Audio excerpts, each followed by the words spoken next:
মায়ের দোয়া ঠিক কতটা শক্তিশালী তা এই ভিডিওটা দেখে তুমিও বুঝতে পারবে।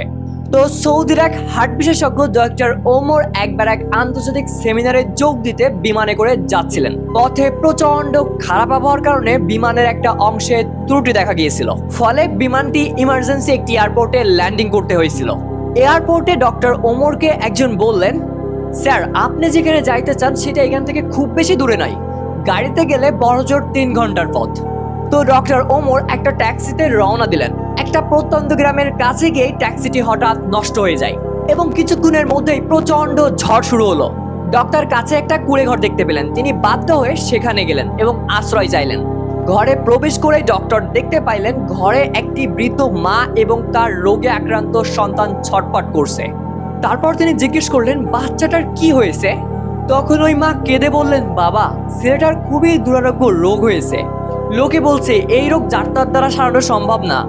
এই রোগের চিকিৎসা শুধুমাত্র দেশের বড় ডাক্তার ওমরই দিতে পারবেন। তাই আমি আল্লাহর কাছে রোজ দোয়া করি যেন আল্লাহ ডক্টর ওমরের সাথে কোনো এক পর্যায়ে আমাকে দেখা করিয়ে দেন, কারণ আমার কাছে তো অত টাকা নাই বাবা। তখন ডক্টর ওমর কাঁদতে কাঁদতে বললেন, মা আল্লাহ আপনার দোয়া কবুল করেছেন। ভাই যদিও এই স্টোরিটি আনভেরিফাইড, বাট এইটা থেকে এই শিক্ষা নেওয়া যায় যে আল্লাহ যা করেন ভালোর জন্যই করেন, আর আমাদের মায়ের দোয়া কখনোই বিফল যায় না। তাই প্লিজ মায়ের সাথে কখনোই বাজে ব্যবহার করো না। আল্লাহ আমাদের সবার মাকে সুস্থ রাখুক। আল্লাহুম্মা আমিন।